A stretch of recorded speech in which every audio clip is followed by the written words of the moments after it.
The following is a class on the Srimad Bhagavatam, first canto, second chapter, text number 21, given by His Divine Grace, A.C. Bhaktivedanta Swami Prabhupada, recorded on November 1st, 1972, in Vrindavan, India.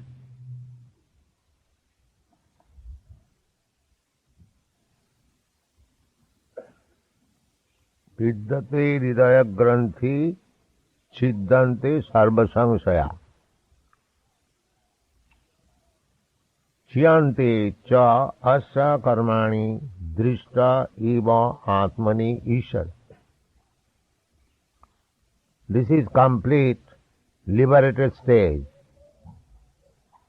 In the previous verse, it has been spoken Bhagavat Tattva Vijnanam Mukta Sangasya Jayat. The science of God, Bhagavat Tattva, the science of absolute truth, becomes manifest to the liberated soul. We find sometimes that one man is posing to have very much advanced in spiritual understanding or a great devotee, but Mukta Sangha, he is not Mukta Sangha. He cannot give up smoking bidi. You see? These are the small tests. One who has actually tasted spiritual life, his unwanted things of life would at once diminish. There is no need. Anartha nivittisya. Anartha. Anartha, things which are not wanted, which has no meaning. So, Mukta Sangha means no material attachment. That is Mukta Sangha. When one is actually liberated, these are the signs. Vidyante hridaya granthi. Our material life begins by a knot in the heart. What is that knot? That is sex desire. This is the knot. A man is hankering after a woman, and a woman is hankering after a man. This attachment is the beginning of material life. Everyone, not only human society, in animal society, in bird society, in beast society, you will find this sex attachment. This is the hridaya granthi, beginning. Therefore, according to Vedic civilization, the first teaching to a student is to give him lesson how to become brahmachari, how not to become attached in sex life. That is called brahmacharya. Tapasa brahmacharyena. Tapasa, to become brahmachari, to become abstinent from sex life, it requires tapasa. It is not so easy thing. Tapasa brahmacharyena. Damena samena. One has to practice how to control the mind, how to control the senses. This is brahmacharya. Tapasya, it requires tapasya. At the present moment, the students are, what to speak of tapasya, they are given all kinds of lectures. So how there will be brahmachari? It is not possible. Especially in the Western countries, the boys and girls, they are educated in one place, co-education, and they live in the same building, and there are so many things you know better than me. So there is no brahmachari. There is no brahmacharya. That means the knot in the heart, sex desire, is more and more increased. It is not decreased. But if one takes to Krishna consciousness by practice, one comes to the point of giving up all these unwanted things. Siddhanti, Viddanti, Hridaya Granthi. I have several times explained to you that this knot of the heart is the sex desire. Pungsang Sriya Mithuni Bhava. Sex desire Mithuni Bhava Metam. Tayo Hridaya Granthi. And when they are actually united, that knot becomes more and more tight. But if one takes to Krishna consciousness, then gradually Viddante Hridaya Granthi, that knot, sex desire, that is the test. Whether one's sex desire has diminished, that is the test. Viddante Hridaya Granthi. Viddante Hridaya Granthi, Siddhante Sarva Samshaya. Samshaya. We are now in hazy conclusion what is our position. We do not know. We do not know what is God, what I am, what is our relationship. Everyone is speculating. Therefore, there are so many parties. The Jnani party, the Yogi party, the Karmi party, generally, and within each and every party there are hundreds and thousands of parties. So, when one actually becomes free from the knot, or the knot is cut off, the attachment for material desire is cut off, at that time he can understand what is his position. What is his position? Therefore, two things must go on in parallel line. One side, a person should cultivate Krishna consciousness, and another side, he should try to give up all the unwanted things that will help him. You cannot continue both the things. Just like when a person is diseased, he is given medicine, at the same time he has to act not to take this, not to take that. That is the way of treatment. Not that whatever you like can eat, whatever you like can do, at the same time you become spiritually advanced. This is all nonsense. Tapasa brahmacharya. One has to practice tapasya. Tapa. Tapa means a little inconvenience. Voluntarily accepting inconvenience. That's like brahmachari lie down on the floor. A sannyasi also, they follow the same practice as far as possible, taking bath thrice daily, and so many rules and regulations are there, but at the present age it is not possible to follow all the rules and regulations, but at least everyone who is interested in advancing in Krishna consciousness must rise early in the morning, before 4, and takes his bath and becomes clean, perform Mangalarati and studies. These are tapasya.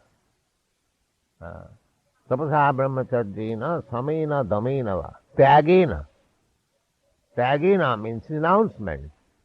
I like something, but voluntarily I should give it up. That is called tyag. Of course, one who takes to Krishna consciousness seriously, Krishna helps him to become qualified in these matters. So, vidyati hridaya granthi siddhanti sarva samsaya. Now, unless one is taken to this Krishna consciousness practice, he has got so many doubts. Why I shall do this, why I shall do that. But when he is raised to the platform of goodness, as it is expressed, mukta sangasya jayate, bhagavat tattva vijnana, when he understands the science of God, automatically he becomes disinterested with these unwanted things.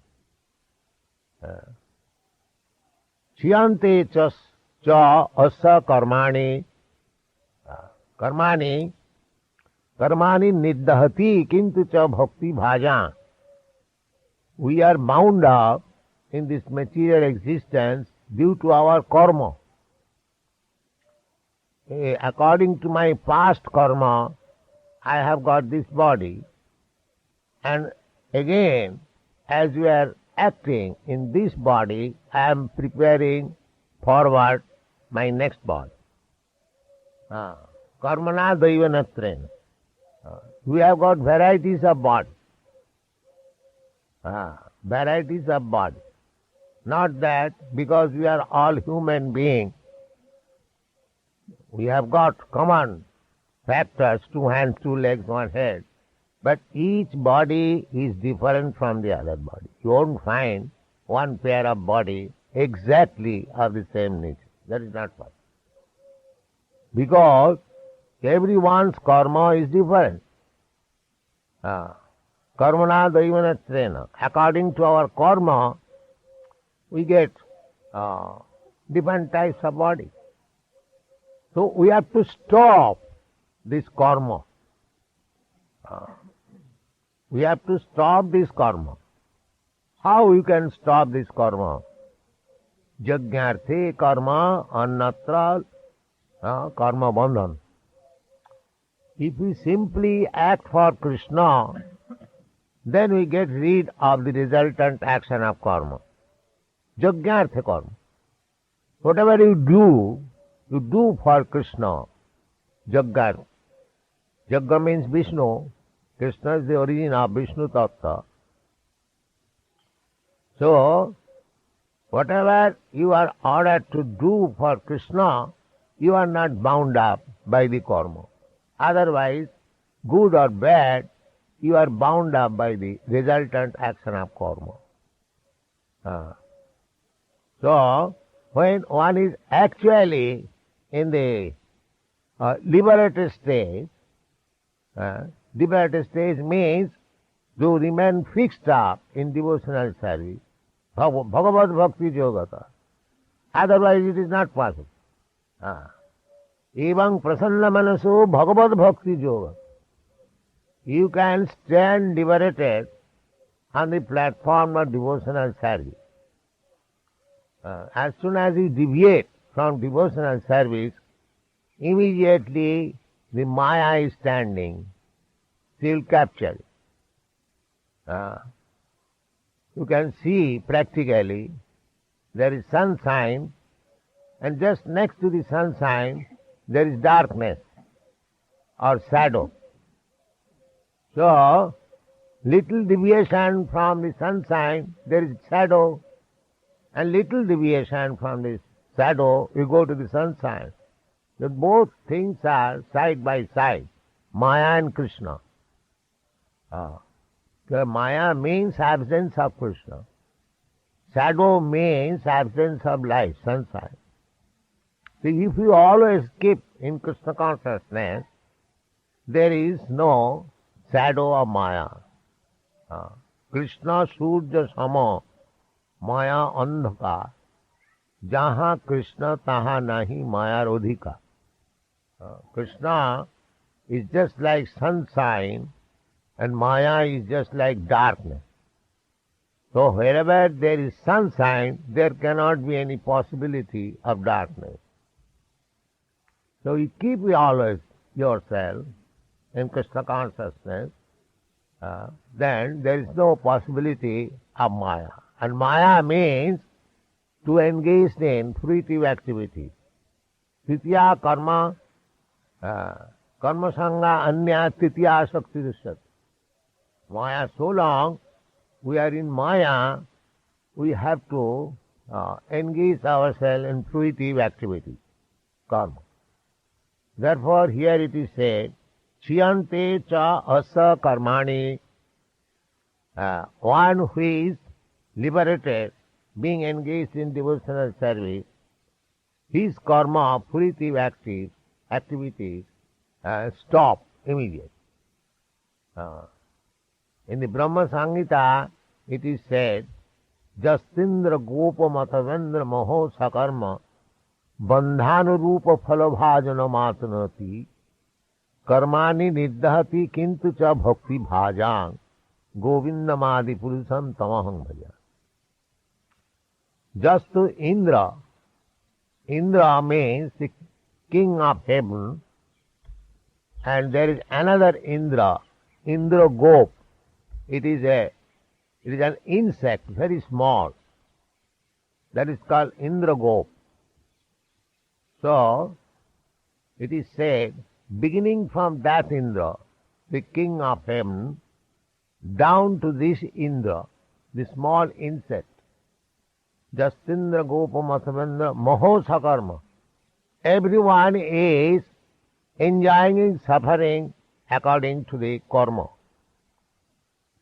That Indra, the king of heaven, you can become the king of heaven provided you have got a mass of pious activities you are promoted. Just like if you have got sufficient education, you can become high court judge. It is not very difficult. Similarly, this Indra, Chandra, Brahma, big demigods, they have got all these posts on account of their great pious activity, punya karma. And similarly, the hogs and dogs and other animals, they are due to the papa karma, impious activity. So both of them are resultant action of our karma. So everyone is suffering or enjoying the resultant action of his karma. Jastindra gopa matavendra maho sakarma. Bandhanurupa, bandhana, as he is bound up by the resultant action of karma. Bandhanurupa phalabhajana mata. They are getting different results of their karma. It is very easy to understand. But for the devotees, it is said, karmani niddhati kintu cha bhakti bhaja. Bhakti bhajang, those who have taken to Krishna consciousness in devotional service, their karma is cut off.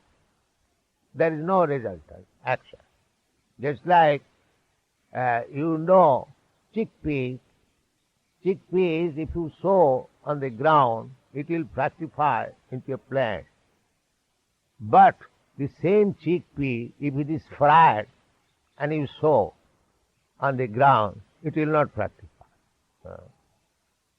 So, our karma should be fried up by devotional service, then it will not produce any result. And Krishna also says in the Bhagavad Gita, Untying sarva papibha mokkhasya. So there is no resultant action of a devotee's activity. Therefore here it is said, Chiyante cha asa karmani. Unless you have completely finished your resultant action of karma, you cannot be promoted to the spiritual world. You have to accept a type of material body. So long karma will go on. Therefore, in another place, Bhagavad, it is said that people are engaged as karmis, and Rishabdev says, na sadhu manne. One is engaged in karma, it is not very good. Na sadhu manne. Jato atmanayam asannapi klesadayasa deha. By karma only, we are getting different types of body. Although it is temporary, but as soon as we are encased in this body, we become subject to threefold miseries of life. So, for a devotee, there is no more karma, or there is no more material body. Krishna also confirms in the Bhagavad Gita, Takta dehang punarjanmanaiti. After giving up this body, a devotee, he does not get any more birth in this material body. Takta dehang punarjanma naiti. Mame, in his spiritual body, he comes back home, back to Godhead. So, the same thing is expressed here. Chiyante cha asya karmani drishta atmani ishare. He sees atmani drishta. He realizes his relationship with God, Ishare. He realizes that I am eternal servant of God, eternal servant of Krishna. Jiver Sarupa Nitya Krishna Das. He realizes it. And because he realizes it, he engages himself in that way, and that is the perfection of life. Viddante hidayagranti siddhante sarvasamsaya chiyante cha asya karmani drishta eva atmani sare. Read the purport.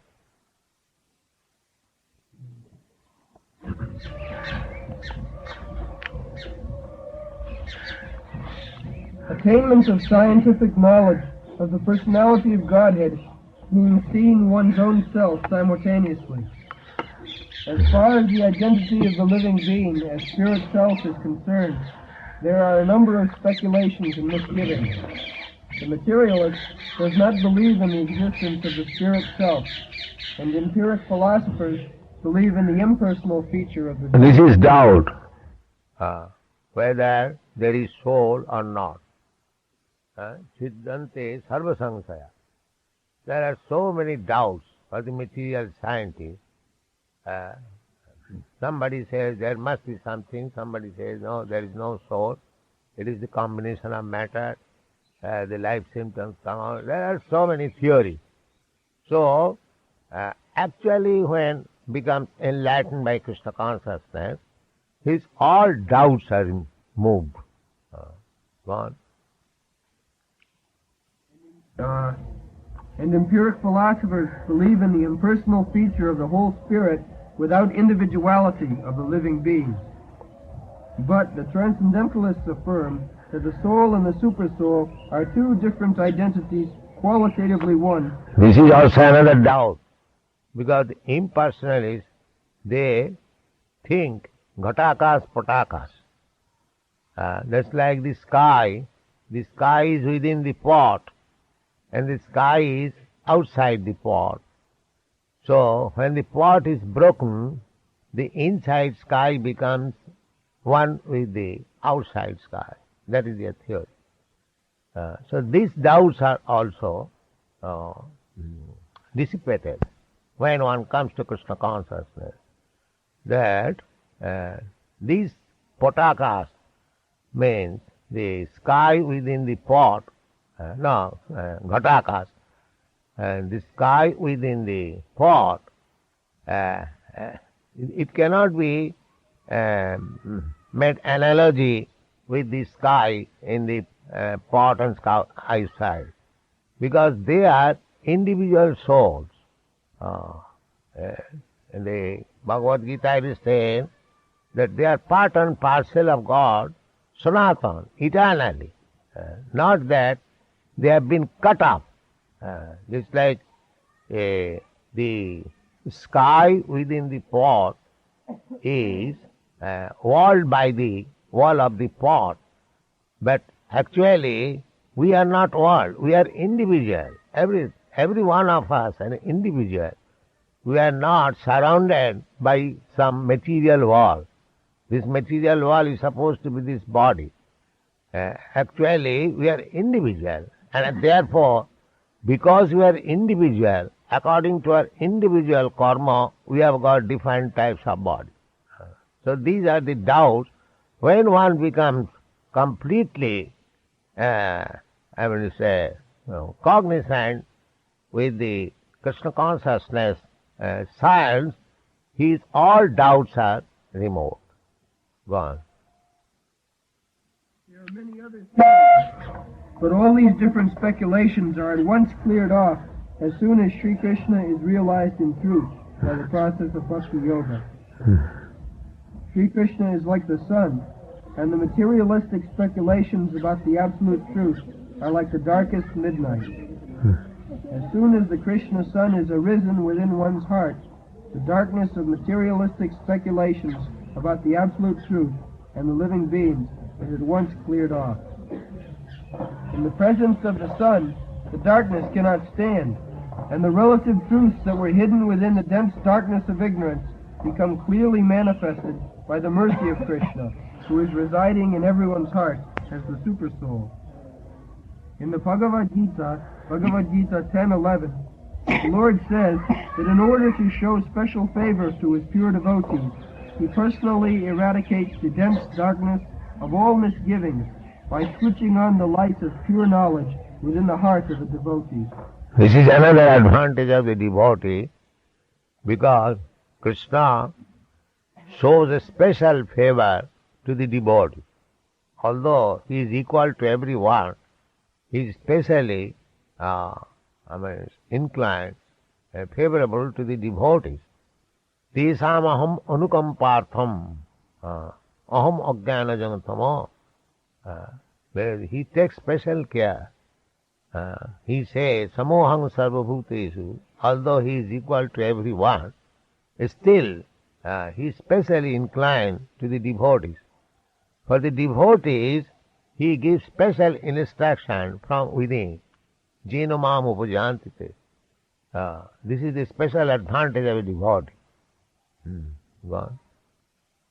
Therefore, because of the personality of Godhead taking charge of illuminating the hearts of his devotees, certainly a devotee engaged in his service in transcendental love cannot remain in darkness.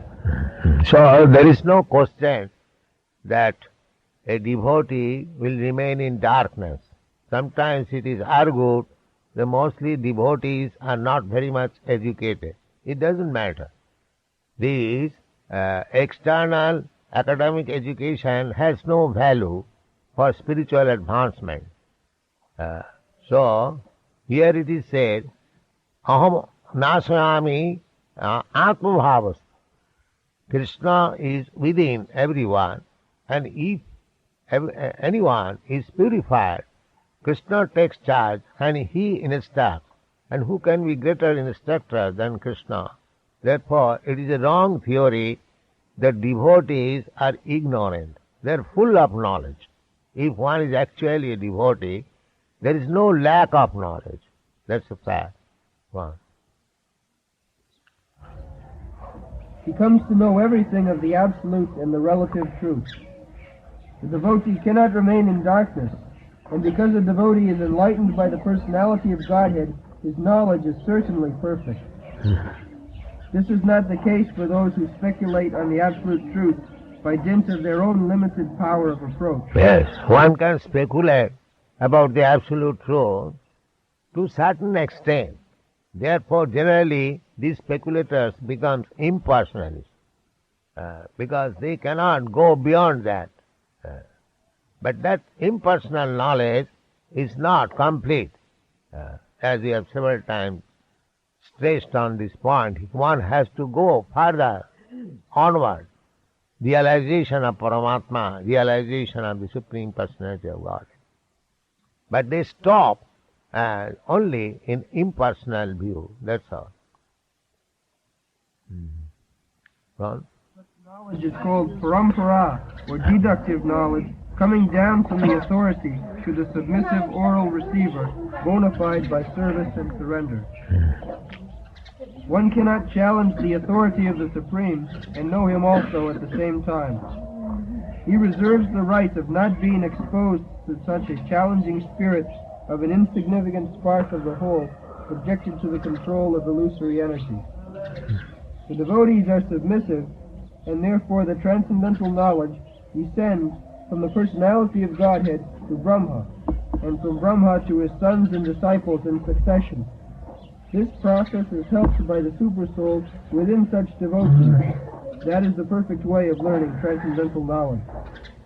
This enlightenment perfectly enables the devotee to distinguish spirit from matter, because the knot of spirit and matter is untied by the Lord.